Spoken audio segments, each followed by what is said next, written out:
Welcome to class. This is Introduction to Political Ideas. I'm Ken Hicks. We have been talking about conservatism. We're going to continue our discussion of conservatism in the 21st century, the things that are kind of coalescing and pulling them apart at the same time.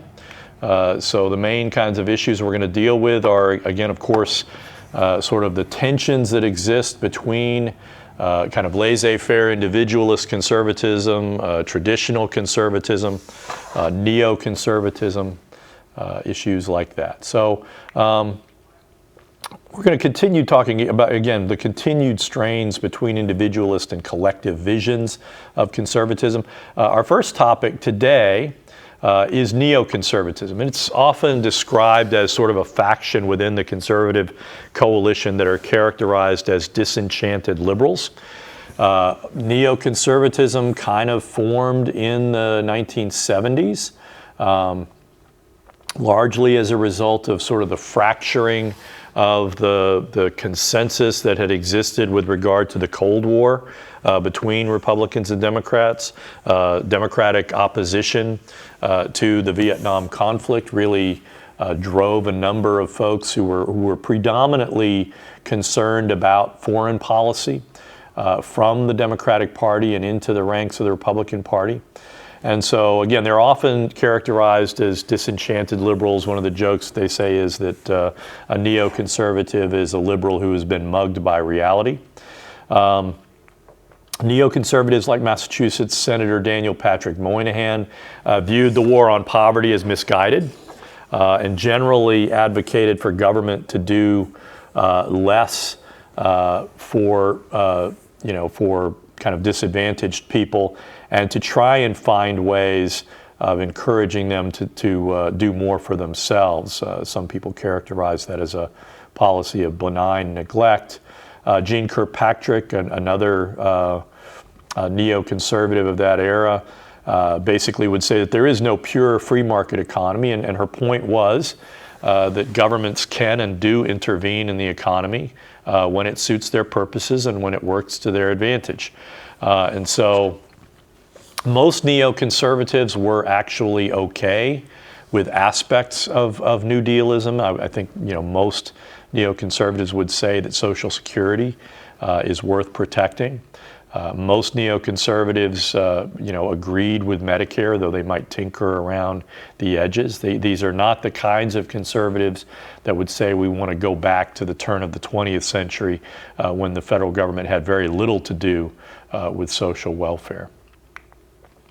Neoconservatism was, again, very prominent in the Bush administration. Again, the general argument was they were wary of social engineering, but they did accept the need for a social safety net. Again, there were a lot of neoconservatives, including Vice President Dick Cheney, Secretary of Defense Donald Rumsfeld. Their second in commands were all kind of prominent neoconservatives. Secretary of State Colin Powell was often kind of in that neoconservative camp. And the Bush administration campaigned sort of on an argument that they wanted to be less assertive in terms of foreign policy.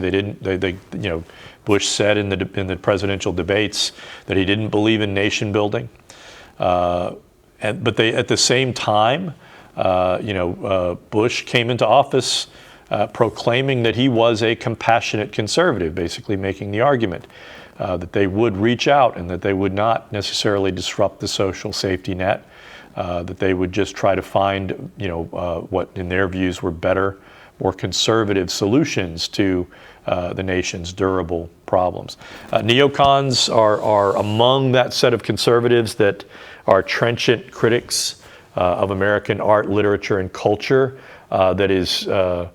that glorifies certain aspects of the 1960s. Again, the Trump administration's attacks on higher education kind of reflect a long-standing neoconservative hostility to public education. That's one of the things that the Trump administration has kind of taken up. A good example of the neoconservative view of things is an essay by Irving Kristol. It's called The Neoconservative Persuasion. Irving Kristol was a leading voice of American neoconservatism, which again emerged in the 1970s as an urban movement of intellectuals concerned about the Democratic Party's leftward drift. Again, it's more accurate to describe neoconservatism as a kind of hybrid urban conservatism, which acknowledges the need for activist government to ensure economic productivity while maintaining a strong foreign policy dedicated to the opposition to communism and authoritarianism abroad. So for Kristol, he would say, what is, in response to the question, what is neoconservatism? He would say, like most variants of conservatism, neoconservatism is more of a disposition than a set of settled prescriptive principles. And so he argued that neoconservatism was well within sort of the American grain. For Irving, he would say that neoconservatism is hopeful, not lugubrious, which is a fancy word for saying looking or sounding sad and or pessimistic. That was a common problem in the late 1970s. Everybody talked about, of course, Jimmy Carter gave his famous American Malaise speech that many people argued was lugubrious. For Irving, he would say that neoconservatism is forward-looking, not nostalgic, and its general tone is cheerful, not grim or dyspeptic. Its 20th century heroes tend to be Theodore Roosevelt, Franklin Delano Roosevelt, and Ronald Reagan. Such Republican and conservative worthies as Calvin Coolidge, Herbert Hoover, Dwight Eisenhower, and Barry Goldwater are politely overlooked. And so again, another aspect of the neoconservatives is the general acceptance for conservatives' desire for tax cuts, because neoconservatives believed that tax cuts tended to stimulate the economy, and that is one of the things that is most important from a conservative perspective. The great fear of many mainline conservatives were the kinds of economic catastrophes like the Great Depression that would cause people to cast about for more dramatic solutions to things. And neoconservatives, like most conservatives, are generally dispositionally opposed to rapid and dramatic changes. And that's one of the things, again, that part of this conservative coalition include a lot of folks that have a strong reactionary perspective on things. Donald Trump, for example, has said he wants to go back to the late 19th century when tariffs were high and the federal government was relatively small. So for Irving, he would say that the role of the state, generally the state should be strong but not intrusive.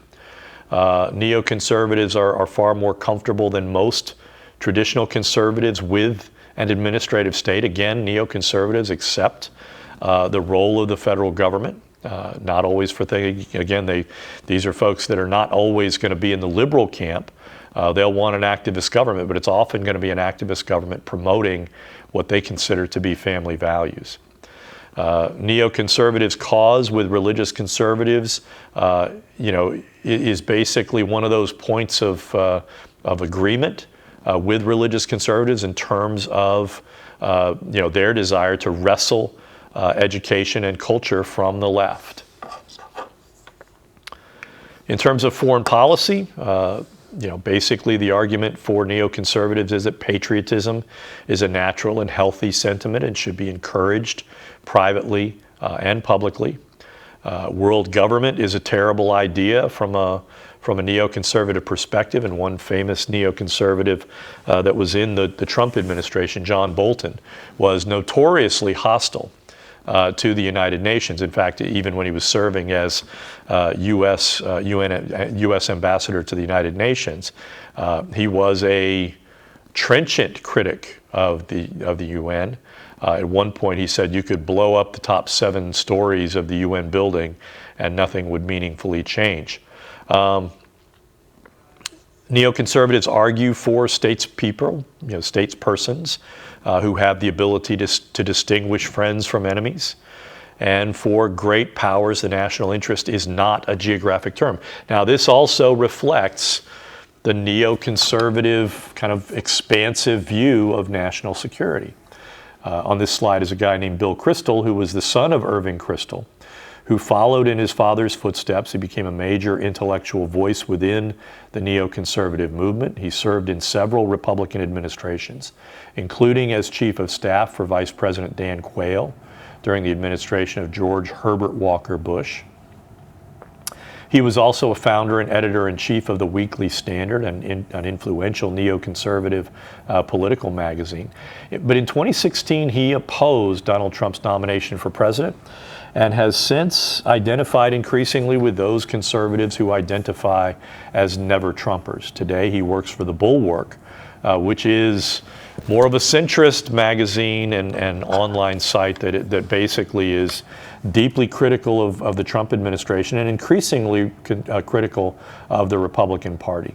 A number of these folks, and many of them are neoconservatives, have now defected from the Republican Party, basically arguing that the Republican Party is a lost cause.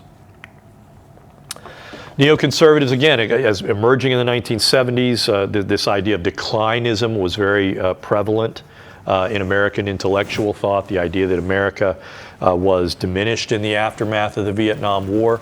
Neoconservatives rejected that. They looked to, again, America's expansive military capacities and the parallel with its economic expansion. Again, neoconservatism was well represented within the Bush administration, the second Bush administration, from 2001 to 2009. And one of the hallmarks of neoconservatives, foreign policy especially, was strong support for the State of Israel. And as I noted earlier, neoconservatism was closely associated with the Bush administration. And the theory of the case for the Bush administration invading Afghanistan and Iraq was that the United States was such a preeminent military power that they were in a position of such dominance that they could literally remake the Middle East through force of arms. They believed that they could just topple regimes, place U.S.-friendly strongmen in place, and that they would absolutely just be able to run the table and just reshape the Middle East in profound ways. The mounting struggle and the fact that Iraq and eventually Afghanistan really became a morass for the United States really tainted the last several years of the Bush administration and damaged neoconservatives' credibility within the conservative movement. Several prominent neoconservatives, like Francis Fukuyama, disavowed their status as neoconservatives because of their disagreements over the Bush administration's foreign policy.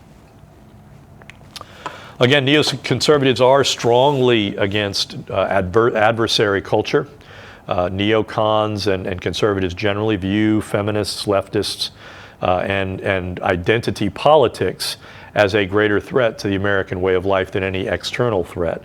They tend to reject moral relativism and advocate, a culture war against the forces of division. And again, a lot of the forces of the culture wars that we're waging today really began in the 1970s with neoconservatives' critiques of art and literature. And so, it was a common phrase when I was in graduate school in the late 80s and early 90s that neoconservatives would be talking about defining deviancy down, which means, increasingly the acceptance of vulgarity and shock art designed to provoke disgust. Robert Mapplethorpe's work was oftentimes a target of he was an AIDS gay activist and an artist. Again, oftentimes did things in ways designed to provoke conservative reactions. So Moving on to conservatism today, again, as noted in early presentations, the coalition of traditional religious and individualist conservatives and libertarians ultimately helped Donald Trump get elected in 2020, or get elected in 2016, and got him reelected in 2024. But there remain serious internal conflicts between and among those groups that continue to present challenges to holding those different groups together. The religious right is an important movement within American conservatism. It is a movement of largely fundamentalist Christians. Fundamentalists differ from mainline Christians and Protestants in their rather literal interpretations of Scripture. For a fundamentalist, the Bible is the perfect and inerrant Word of God as revealed to humanity, that Jesus lived and died on the cross in atonement for humanity's sins, that Jesus arose from the dead and ascended to heaven, and that His second coming is imminent. A second ideal of fundamentalist teaching focuses on the second coming, which is a branch of theology that addresses humanity's final destiny and deals with issues like the nature of death and God's judgment. These are folks, the religious right are, and have for a very long time been unapologetic advocates for the entanglement of government and religion. They fundamentally disagree with the idea that the Establishment Clause prevents the entanglement of church and state. They consistently push for the United States to be acknowledged as a Christian nation. And in a Christian revived America, religious conservatives believe that government would be small and its citizens virtuous. We might reasonably question both the premises of fundamentalism that government would be small and virtuous, because no theocracy has ever existed that failed to develop a large state apparatus for the enforcement of religious strictures. Christian fundamentalists are happy to tell you about all the things that they would like to banish from society, including drug usage, prostitution, profanities, sex outside marriage, any forms of artistic expression judged by them to be glorifying anything that they condemn as immoral. So all of these things are part and parcel of these kind of cultural challenges.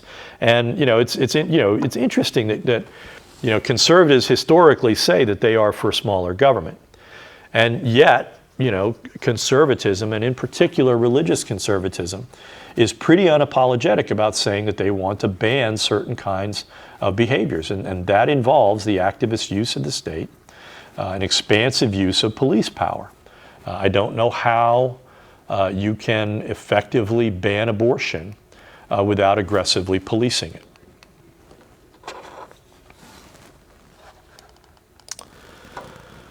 In contemporary politics today, we have the whole argument about wokeism and anti-woke. The hostility to wokeness and to alternative lifestyles is viewed by many religious conservatives as evidence of moral depravity.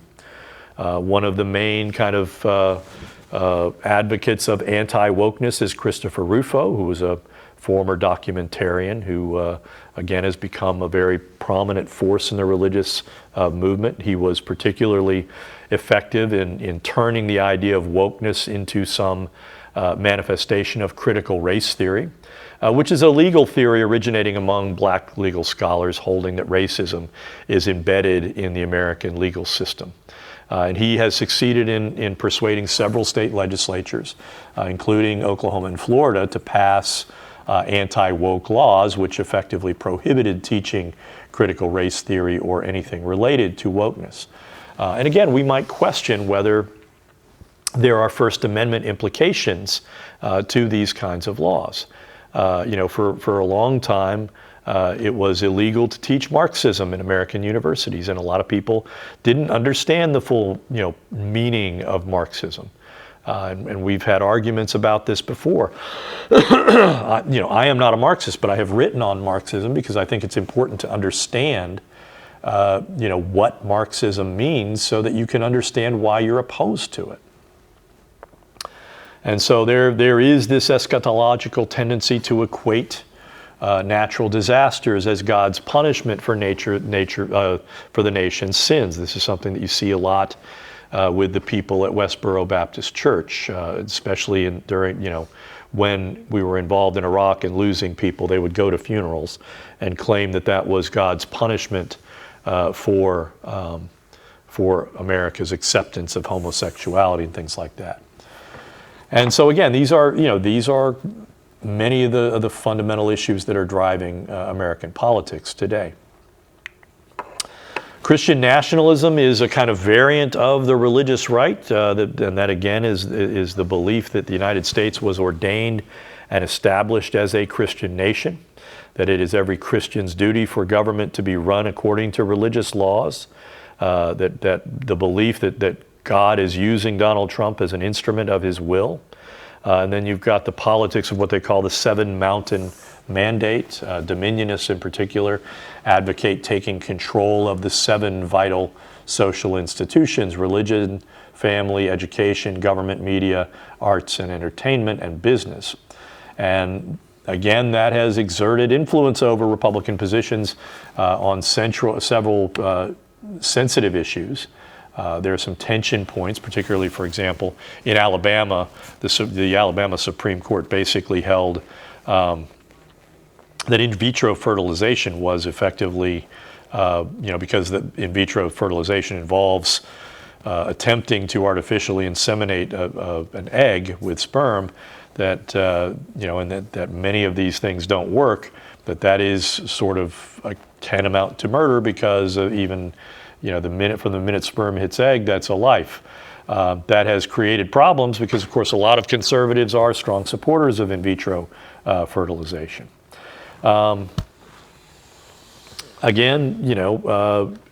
Several critics have accused Oklahoma Superintendent for Public Instruction Ryan Walters of being a Christian nationalist. He has undertaken several controversial actions in his position as superintendent, including mandating the teaching of Christianity in all Oklahoma public schools, as well as committing to the placement of a Bible in every Oklahoman classroom. He has also used state dollars to procure conservative teachings from Prager University, which again, critics, most of them liberals, have criticized that use of public funding. You had the rise of fusionist conservatism, which again, it was a movement of the late 1950s. I mentioned in an earlier presentation, William F. Buckley's attempt to kind of create a more open view of conservatism. Ronald Reagan was kind of the first president to forge a conservative coalition. And of course, there are innate challenges to holding, such a fractious coalition together. There have been mounting, contradictions within the conservative coalition, which we'll continue to talk about over the course of the next presentation.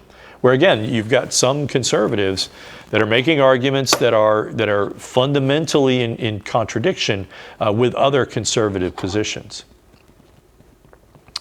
One good reading that kind of reflects a current drift within American conservatism is Patrick Deneen. He is a Notre Dame political theorist. He made the argument I believe it was a 2018 book, Why Liberalism Failed, kind of establishing his bona fides as an anti-liberal.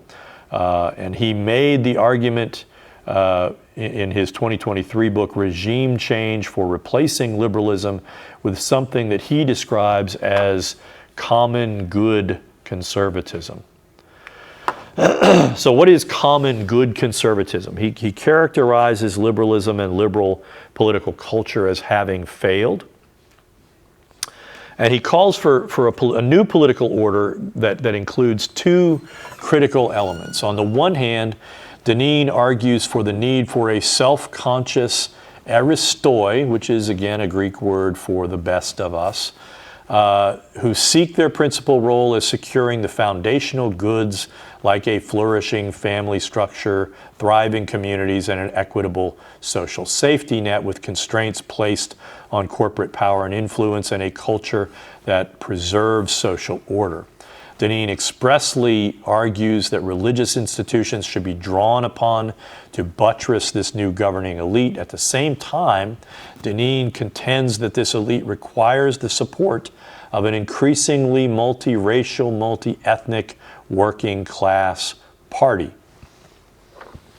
And so he's arguing for harnessing populism to constrain and discipline the holdover political elite. You have to be very attentive to words when people talk about disciplining political elites, because how you go about disciplining goes a long way towards the kinds of things that you end up thinking are permissible over time.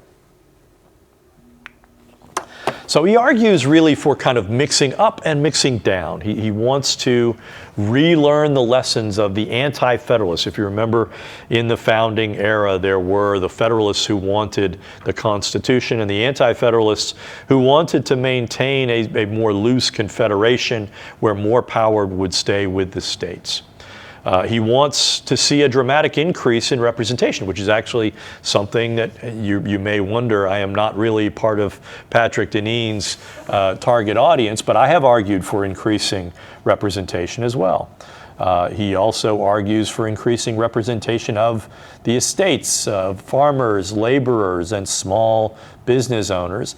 And he talks about breaking up Washington, D.C., which again is a conservative term of art, talking about reducing the power of the administrative state, returning more power to the state governments.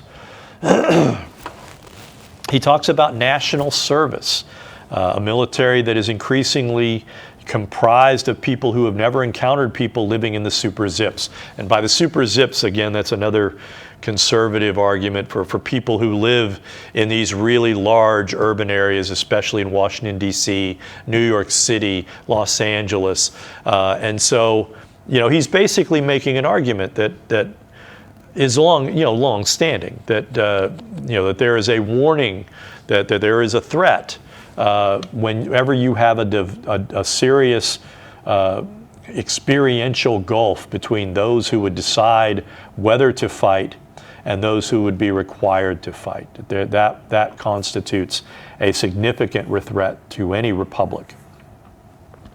And so he's not necessarily talking about funneling all these people into the military. And, the whole idea of national service is that you would have a national service that would not be military, but that would be, tasked with repairing America's civic culture.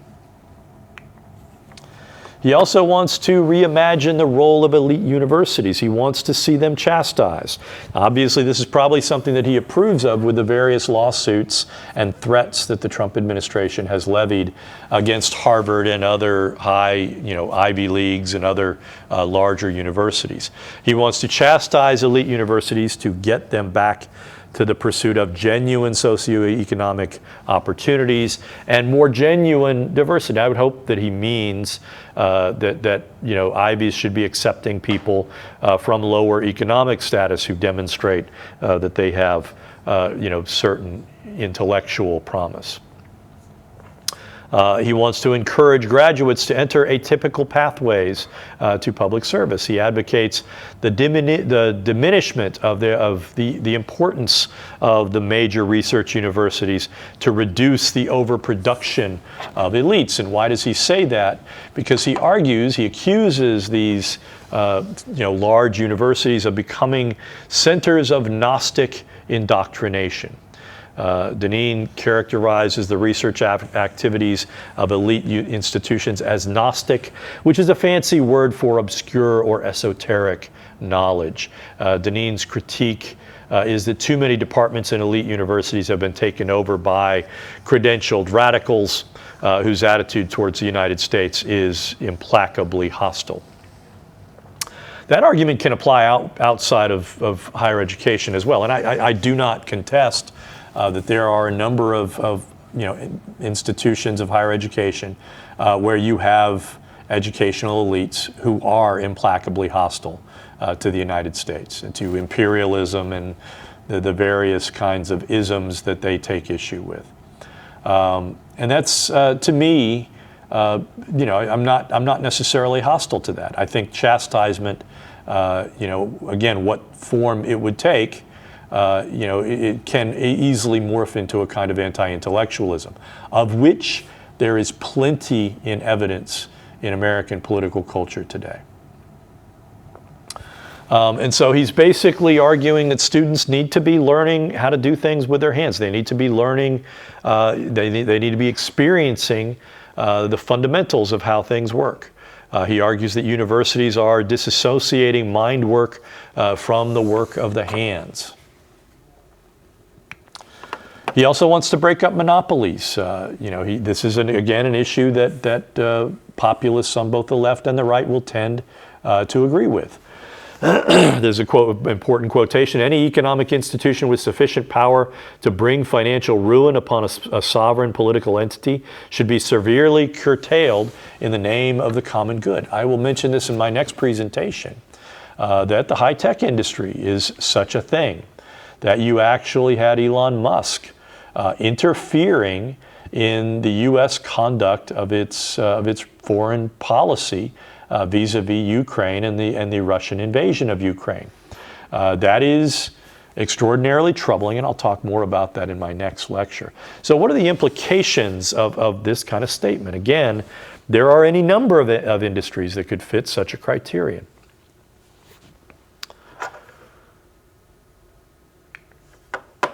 You also have, again, mandated manufacturing, mandating a return to domestic manufacturing, which is something that Donald Trump is attempting to achieve through these dramatically high tariffs on many nations. He makes the argument that no nation can be secure without the basic provision of essential goods. I have made the argument, do you really want the Chinese building American tanks? You have to have a domestic industry.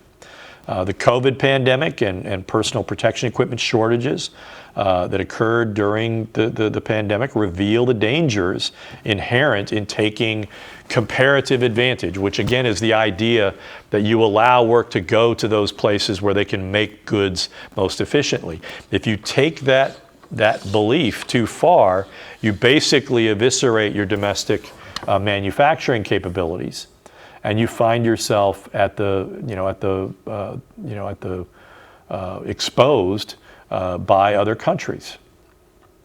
Interdependence is not always a bad thing, but it can be a bad thing when it comes to things like manufacturing. So he argues for national policy that should mandate domestic sourcing of public health and national security related goods and services. He also would like to see immigration reframed, and I have made the argument too that what Democrats allowed in terms of the massive movement of people across the border was probably part of the reason why they lost a significant chunk of America's working class.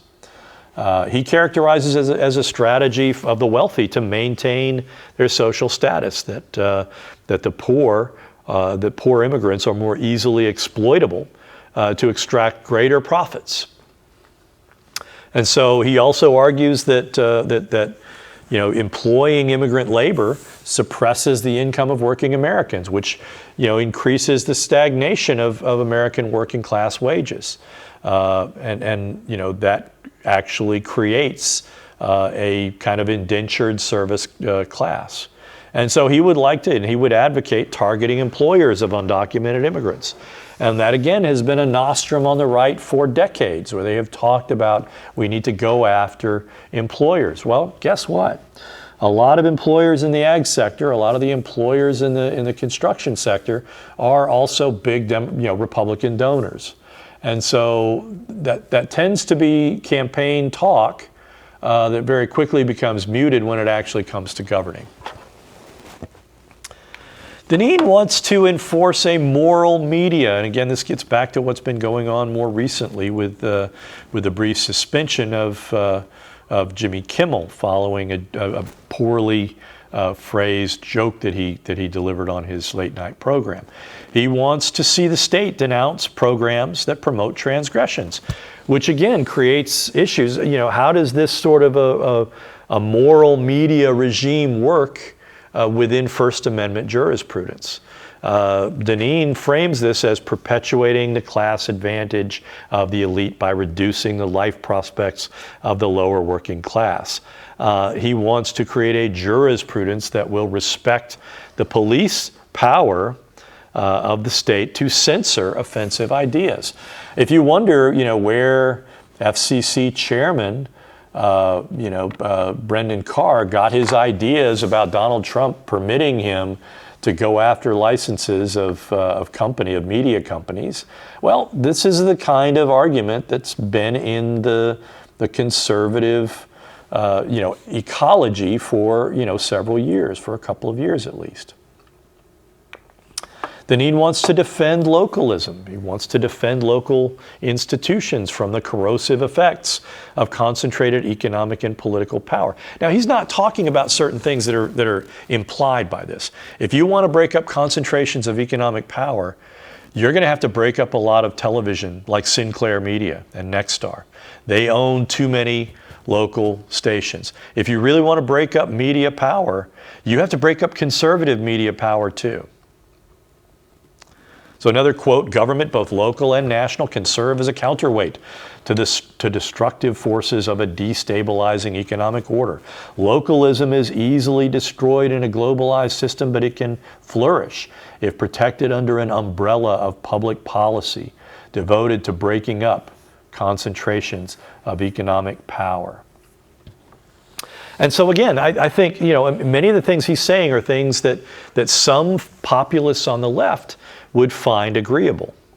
But when you think through how you go about doing some of these things, then you're looking at things that are going to cause pain, okay? We oftentimes talk about capitalism red in tooth and claw, and what economists have typically meant by that is that economies tend to be, and again, the less regulated the economy is, the more rapidly it moves.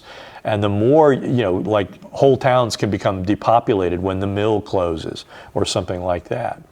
And that's one of the reasons why governments tend to be interventionist in the economy, because they understand that it's not the townspeople's fault that the mill closed. These are forces beyond the town. But should the town die and should people suffer because of the workings of the economy? Deneen is sensitive to that, but the kinds of interventions, what is the old saying? The proof is in the pudding.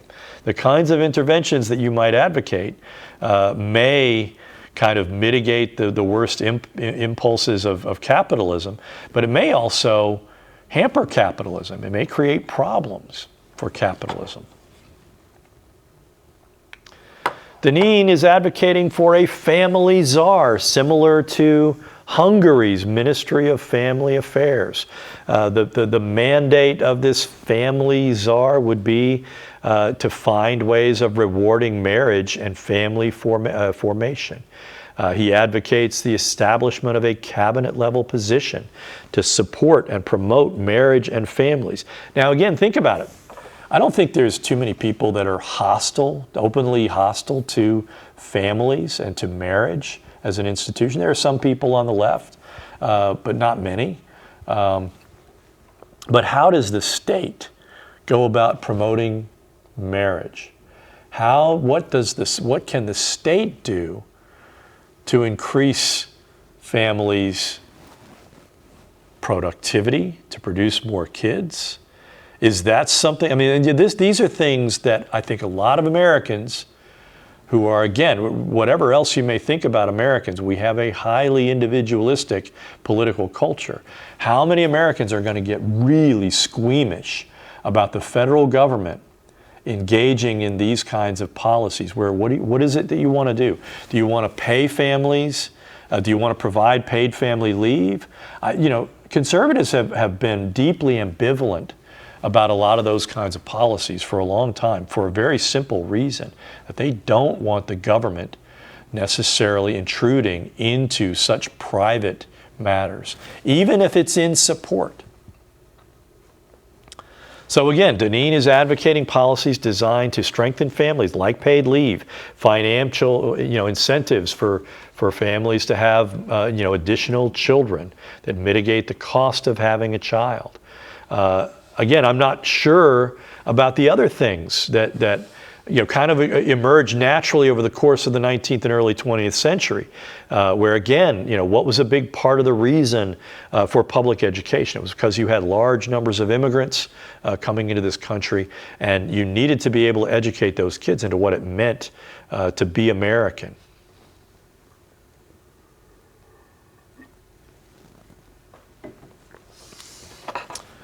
Deneen is also advocating a recommitment to Christianity. Again, he expresses a thinly veiled contempt for the agnosticism of what he characterizes as an emaciated liberalism. He wants to see a public acknowledgement and celebration of the Christian commitments to service and sacrifice on behalf of the poor. Again, I would note for the record that many would view such state-sanctioned celebrations as violating the Establishment Clause of the First Amendment, and would likely be viewed as discriminatory on the part of the 28% of Americans who self-describe as nuns, which is to say, they don't adhere to any particular, religion. There are also 7.5 million American Jews, 4.5 million American Muslims, 3.5 million American Hindus, 3.5 million American practicing Buddhism that might find those kinds of overt, celebrations of Christianity as somehow discriminatory. And so again, you're likely to see a lot of litigation resulting from this. He makes the argument that Christian charity reflects a deep belief that we are called to erect limitations on the beauty, or erect imitations of the beauty that await us in another kingdom. Which, again, raises the question, what brand, what flavor of Christianity is the federal government going to give voice to? And does that not innately create an environment where some, interpretations of Christianity will be left out? How ecumenical can you get and not, retain this fidelity to Patrick Deneen's vision of celebrating Christianity? And let's recall, Patrick Deneen is a Catholic. Patrick Deneen doesn't just want any particular Christian vision of any particular celebration. He wants a Catholic celebration of civilization. So he talks about a different kind of elite, this Aristoi, right? Machiavellian means to Aristotelian ends. He wants to see the replacement of oligarchs, what FDR remembers, I described them as malefactors of great wealth, with what he calls genuine aristocrats. And again, he characterizes them as someone of virtue, excellence, and above all, who regards that status as a kind of gift and obligation to be put in the service of those of less advantage and power. In other words, the common good.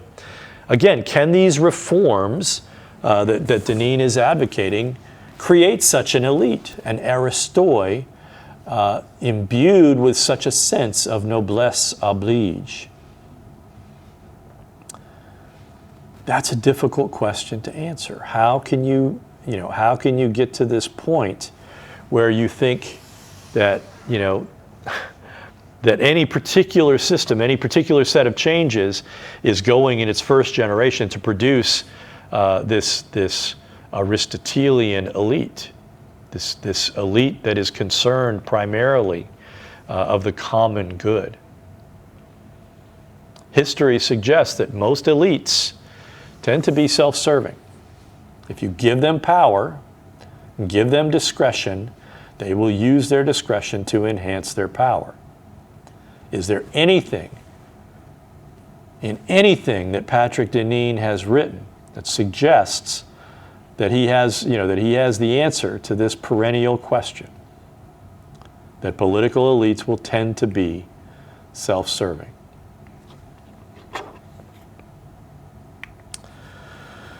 So where is conservatism today? Again, I think much like liberalism, it is increasingly on kind of shaky ground.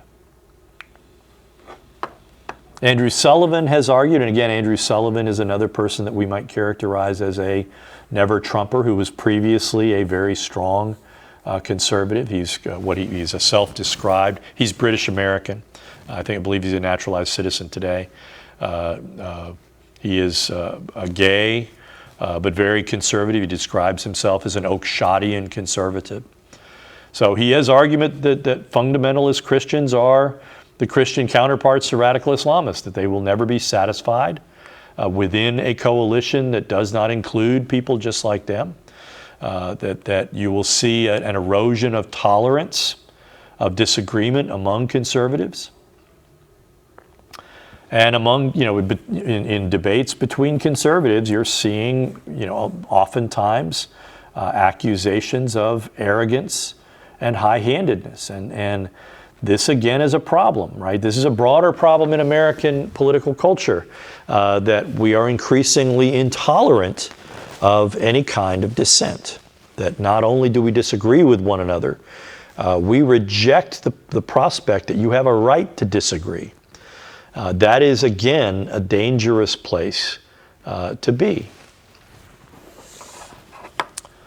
And so you're seeing increasingly bitter disagreements. Again, a lot of people on the right are fundamentally concerned about government spending. They want to see a significantly smaller government. And Trump has certainly cut a lot of executive branch agencies. At the same time, he was responsible for more deficit spending in the 4 years he was in office from 2017 to 2021 than any other president, other than FDR maybe. Nevertheless, you're seeing a spike in defense spending.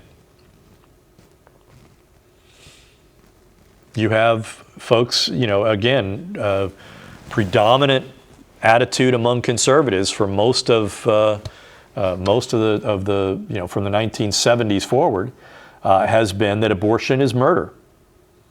At the same time, many of these same people say that the death penalty is an appropriate penalty for certain kinds of crimes. And you're increasingly seeing, of course, Donald Trump appointed people to the Supreme Court that overturned Roe versus Wade. And today, they have returned that the decision over whether to legalize or prohibit abortion to state governments. And there is a rough division in the United States between those states that are pro-choice or pro-abortion, if you will, like New York and California, and those states that have virtually banned any kind of abortion, like Oklahoma. You have growing environmental concerns among some conservatives. Some conservatives are basically saying that there is a responsibility on the part of conservatives to seek to preserve the beauty of the environment for future generations, versus those folks who chanted "drill here, drill now" for several presidential cycles. You have the Tea Party, the taxed enough already party that emerged in 2010, and you have increasing difficulties of achieving governing compromises. It has become increasingly difficult when Republicans have control of Congress for them to actually legislate, because there are increasingly uncompromising factions within the Republican Party that absolutely are intent on dramatically reducing the size and scope of the federal budget. Trumpism represents a kind of doubling down on the Republican Party's appeals to rural, white, non-college educated voters. They have achieved power, and yet they can only govern by, via executive fiat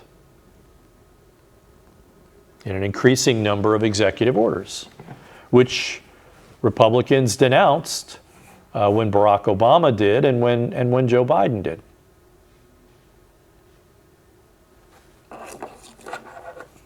A classic example of these problems is the fight over the Affordable Care Act, which again, Democrats they had unified control of Congress through the midterm elections of 2010, and they used that majority to pass the Affordable Care Act, the Patient Protection and the Patient's Bill of Rights Protection and the Affordable Care Act, which became known as Obamacare.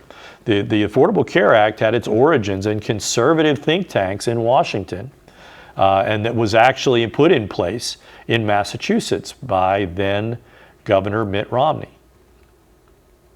Conservatives challenged the constitutionality of the Affordable Care Act's tax mandate, the requirement that you would get some kind of insurance or pay a fine. The Supreme Court's decision in the National Federation of Independent Businesses versus Sebelius really didn't settle the matter because Republicans remained committed to repealing the Affordable Care Act. And in fact, it intensified the fights within the Republican Party, with many Republicans increasingly saying, well, what are we going to do? We're going to repeal it. We're going to repeal it. Well, what are we going to replace it with? Because again, there is no status quo ante. There is no Affordable Care Act ground to go back to. You could be doing more damage than good by simply eliminating the Affordable Care Act and allowing, the healthcare industry to do whatever they want vis-a-vis providing health insurance. And so what you increasingly saw over the course from 2010 to really today is that you're seeing where Republicans are in Congress, both Senate and the House, are more afraid of primary challengers from fellow Republicans than they are the general elections.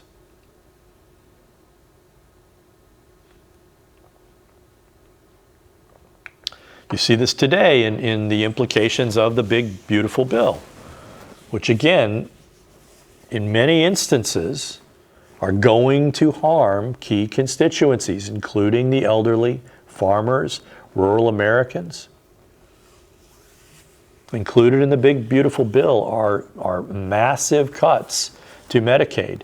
And Medicaid funding is an important basis for funding for rural hospitals and for assisted living facilities. They cut hundreds of billions of dollars out of that, and then they provide $70 billion, in backstop, backfill for that lost funding that they know that's going to happen. That's not going to be sufficient, and it's going to create enormous problems. Rural hospitals have been closing already.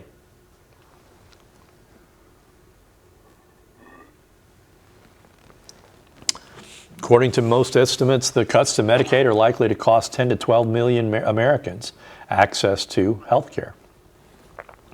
And keep in mind, that was the whole point of the Affordable Care Act, was to expand the number of people who could get access to health care through insurance.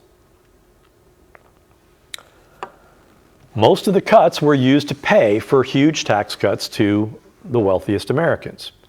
And again, that is becoming, let's keep in mind, Trump had big tax cuts in 2018. And they were not popular because everybody understood them for what they were. And Republicans have had increasing difficulty in selling the big, beautiful bill to their constituents. On this slide is a picture of Josh McKean, who is the 2nd District representative. He was challenged by constituents. And when they were yelling in protest of something that that he said that the audience believed was erroneous, he was like, well, this is lawlessness. And that's actually dissent. It's not lawlessness. People disagreeing with an elected member of Congress is part of democracy. And it's part of the broader problem of governing, too. It is easier to sell something to someone if you're actually using the government to give them something. It can be really hard to sell something to Americans when what you are doing is taking away a right or taking away their ability to make ends meet. So is Donald Trump the face of American conservatism? From the start, Trump was an outsider. Trump campaigned in 2016 as an outsider, as saying, "I'm a businessman.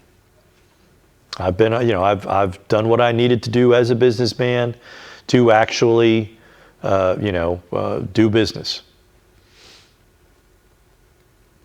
And over the course of the 2016 primary, he demonstrated that he could consistently win a plurality of the votes. And remember, in 2016, it was a very large field. You had a number of prominent Republicans from today even. People like Rand Paul and Ted Cruz and Marco Rubio. Ohio governor, his name escapes me, he was a former member of the House of Representatives.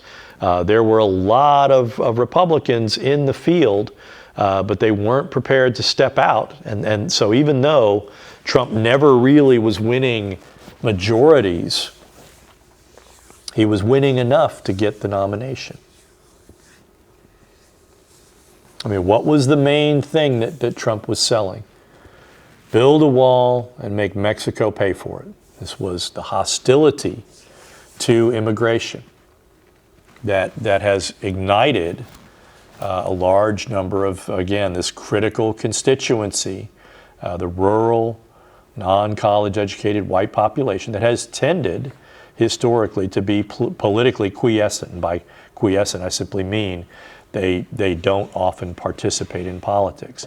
He activated those folks in ways that no other Republican has. And that enabled him to win Pennsylvania, both in 2016 and 2024. He also signaled who he was.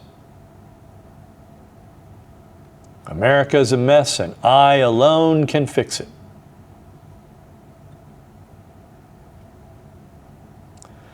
This is, everything that we've learned about conservative is, suggestive of reasons why people should be very wary of Donald Trump, because he is an innately dictatorial guy. He does not have any interest in governing collaboratively with fellow Republicans. He wants to run the show. He said he would be a dictator on day one. And he said it as a joke, only on day one. And only because I want to drill, I want to deregulate so that we can drill. The reality is he has governed pretty overtly as a centralizing, aggrandizing of executive power kind of president. He has consistently expanded the scope of his power. And now he's openly signaling on social media that he wants the Department of Justice to attack his domestic enemies. He fired a district attorney in Virginia because they couldn't make a case against former FBI Director James Comey. He has replaced a district attorney in New York because they could not bring a case against New York the state of New York Attorney General Letitia James. These are the actions that authoritarians use to consolidate power and to drive dissent underground. And again, you see with ICE raids where ICE agents are using masks. And now, of course, you have California saying that is illegal. What's the problem with people wearing masks when they're, when they're in law enforcement functions and arresting people? The anonymity creates an accountability problem. There are just so many ways that Trump's first administration violated basic beliefs of all varieties of conservatism. And those actions, again, include, or especially in this term, include the breakneck speed with which DOJ disassembled executive branch agencies. Two, the repeated violations of the Constitution through executive order, like basically saying that I'm getting rid of birthright citizenship. That's the 14th Amendment. That's part of the Constitution. Again, he's sidelined Congress, again, through these often unconstitutional executive orders. So why did conservatives unify around Donald Trump? In no small part, I think it's as simple as they wanted to win, and they believed he could win. At the same time, Donald Trump is waging a war on federalism itself, using federal troops, National Guard, to occupy the District of Columbia, using troops to occupy parts of Los Angeles, in direct opposition of the governor of the state and the mayor of Los Angeles. He's talking about going to Memphis, where the mayor of Memphis has said, we don't need police, we need a better partnership with the federal government for effective law enforcement.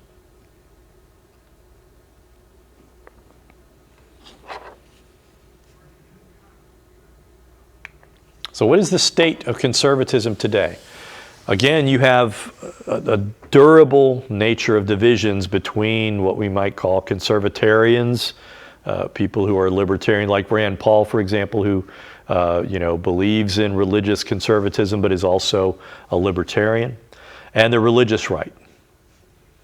The culture wars have, to some extent, muted many of the divisions between more individualistic-minded conservatives and religious conservatives. It's kind of like the Cold War in the sense that the Cold War muted a lot of the civilizational conflicts that were percolating underground while the big ideological conflict was being waged between the Soviet Union and the United States. But when when the big ideological war ended, those civilizational conflicts came bubbling back up to the surface. And so if you're wondering why people in the Trump administration are so intent on fighting culture war issues, why there's so much vitriol surrounding the assassination of Charlie Kirk, for example, which again, I want to be clear, I find abhorrent. I reject political violence in any and all forms.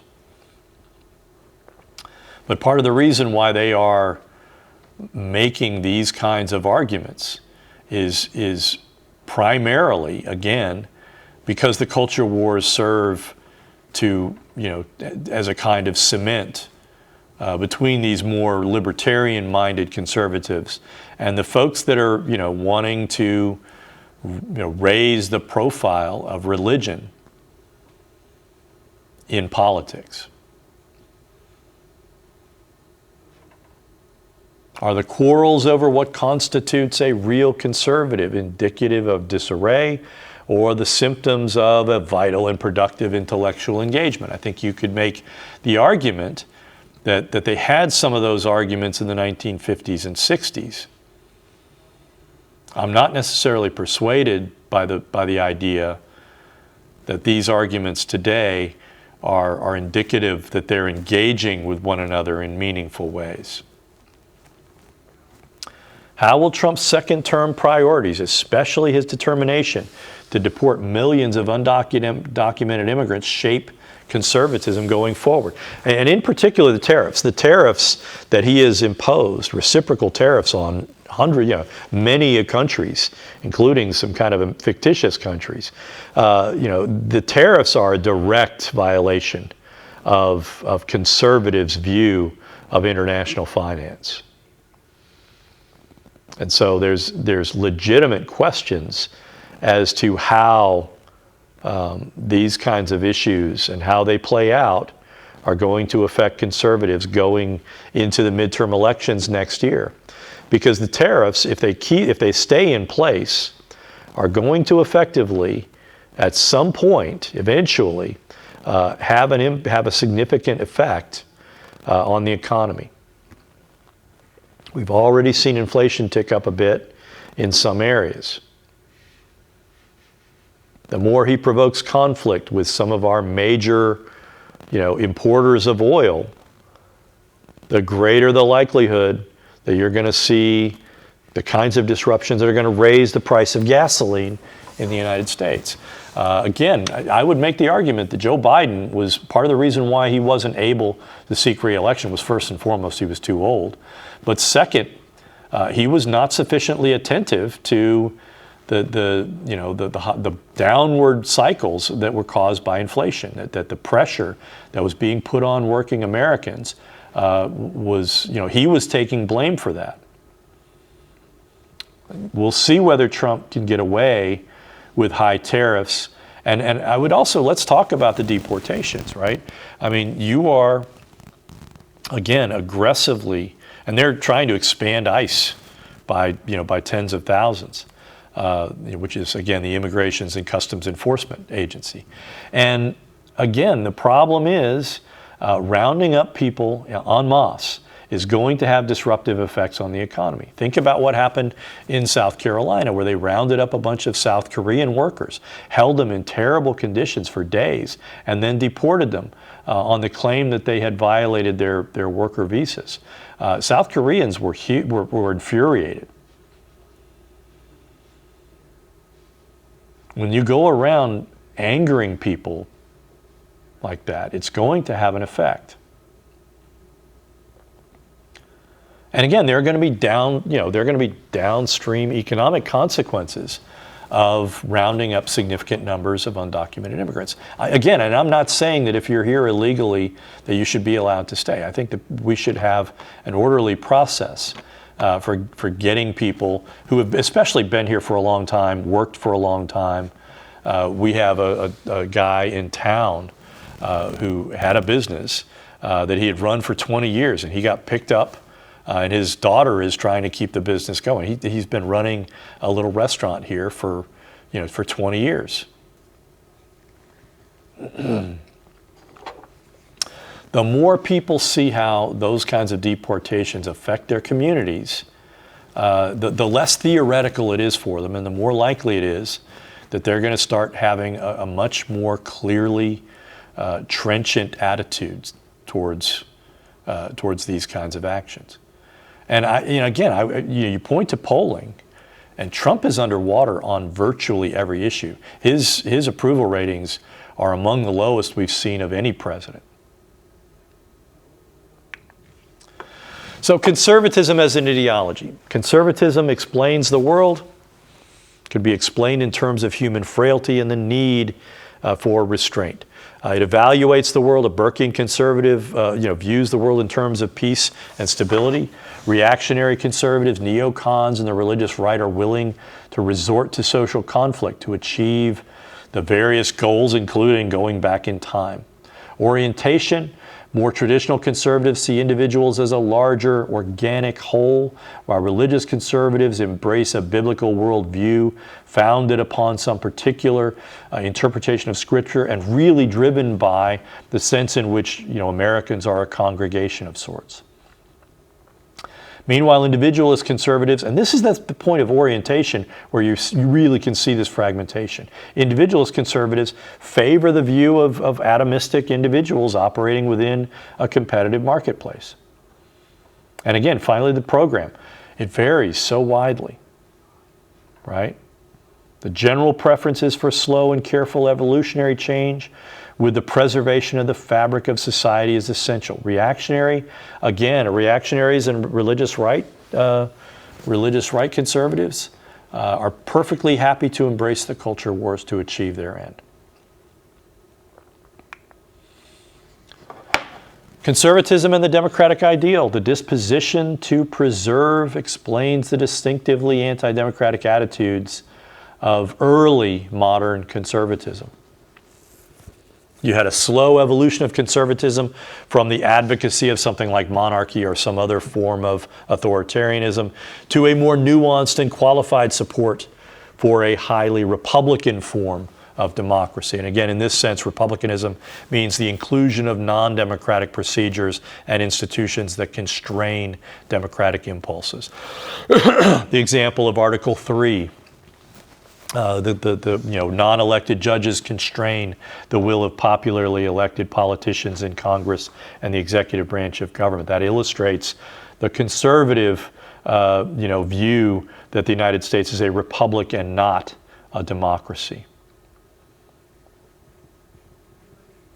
The continued existence of really contentious strands of conservatism with forthrightly anti-democratic preferences is, to me, concerning. And again, some authors have said democracy is acceptable to conservatives, therefore, only when people generally have limited power and make limited demands. And so it's a highly constrained kind of democracy that conservatives generally are going to be willing to support. And so again, where you see that liberals and other progressives are advocating for greater levels of democracy, you find oftentimes conservatives in the opposition. Not because they are innately hostile to democracy, but because they view democracy as working best when it is constrained. So that's it for our presentation on conservatives. We're going to have one more presentation, and this is on a particular and very recent manifestation of conservatism, which I am characterizing as authoritarian technocracy. These are the conservatives that have emerged out of Silicon Valley and who are advocating, in many instances, pretty overtly conservative and in some instances anti-democratic visions of society. I'll see you next time.